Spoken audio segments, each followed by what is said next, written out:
All right, today we are diving into something huge, a massive risk that's hiding just under the surface of the economy. We're talking about a $3 trillion problem that for some reason almost nobody in the financial media wants to talk about. And honestly, this quote just nails it. It perfectly captures this mass delusion at the heart of the whole story. See, everyone involved, they know the industry is in deep, deep trouble. But the folks who are funding it, they are absolutely terrified to say it out loud. So let's just put a number on this. $3 trillion. That's a 3 with 12 zeros after it. It's one of those numbers that's so big it almost feels fake, right?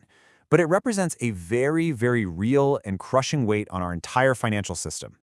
You know, if you turn on the news right now, all you're going to hear about are the big, flashy threats. AI, China, the latest political drama. But the real danger? It's something way more, well, boring. It's hiding in plain sight, buried in the spreadsheets of commercial real estate. And because it's not sexy, because it doesn't get clicks, it's pretty much being ignored. So the big question is, how on earth did we get here? Well, to really get it, we've got to rewind the clock a bit and look at how a whole decade of really weird economic conditions set the stage for what is basically a slow-motion crash. And what's crazy is how simple the story really is when you lay it out. For about a decade, interest rates were at rock bottom. I mean, money was practically free. So what did developers do? They took all that cheap cash and started building these huge, shiny glass office towers everywhere. It was like a national sport. And then, bam, 2020 hits. The world shuts down, we all go remote, and pretty much everyone realizes, hey, I can do my job just fine from my couch. The offices emptied out, and they just never really filled back up. Okay, and this is where the math starts to get genuinely scary. See, the problem isn't just a bunch of empty buildings. The real problem is the massive pile of debt that was used to build them in the first place. This right here perfectly explains why this debt is so dangerous. Think about your home mortgage, right? It's usually a stable 30-year loan. Commercial loans, totally different beast. They're short-term, usually for just 5 or 10 years. So what does that mean?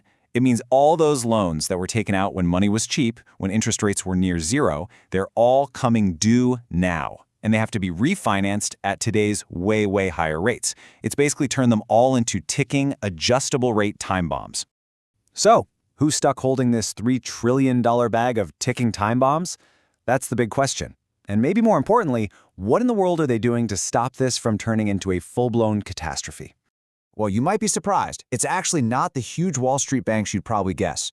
Remember 2008? After that whole meltdown, new rules forced the big guys to tighten their belts and stay away from this kind of risky lending. So where did all that risk go? It got pushed down to America's regional and community banks. Yeah, the bank on your main street, the one that sponsors the local Little League team. They're the ones holding the bag. And this brings us to the crucial part of the story, this incredibly dangerous game they're all playing. It's called extend and pretend.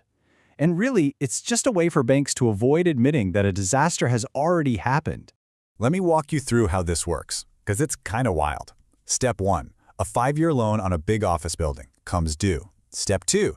That building is now half empty and its value has absolutely cratered. It's worth way less than the loan. Now, if the bank did the normal thing and foreclosed, they'd have to write down a massive loss on their books. We're talking hundreds of millions of dollars. So what do instead? They just pretend. They quietly extend the loan for a few more years, push the problem down the road, and act like that giant loss just doesn't exist. Seriously, this is the perfect way to think about it. It's like hiding your credit card bill under the bed and pretending you're not broke. The banks are absolutely terrified of admitting what these office buildings are actually worth today, because if they did, the losses are so huge they could completely wipe out their balance sheets. Okay, so at this point, you might be thinking, why should I care if some billionaire's empty skyscraper is in trouble? And that's a fair question, but here's the thing. This isn't just a Wall Street problem.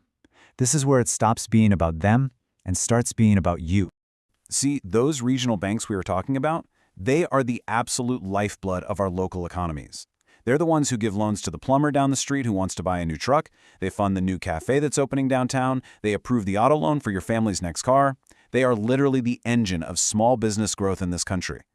So what happens when those engines get clogged? When these banks are busy playing extend and pretend, they're not just hiding losses on their books. They're also hoarding cash. They're building up a war chest to survive a potential collapse. And when a bank is hoarding cash, guess what it's not doing? It's not lending, not to the plumber, not to the cafe, not to you. And that, my friends, leads to something called a credit crunch. The best way to picture it is like all the oxygen suddenly getting sucked out of a room. Money just stops flowing. Capital dries up, and economic growth grinds to a halt. And just like that, a problem with a few empty office buildings has now spread to the entire economy. And here's the truly unsettling part.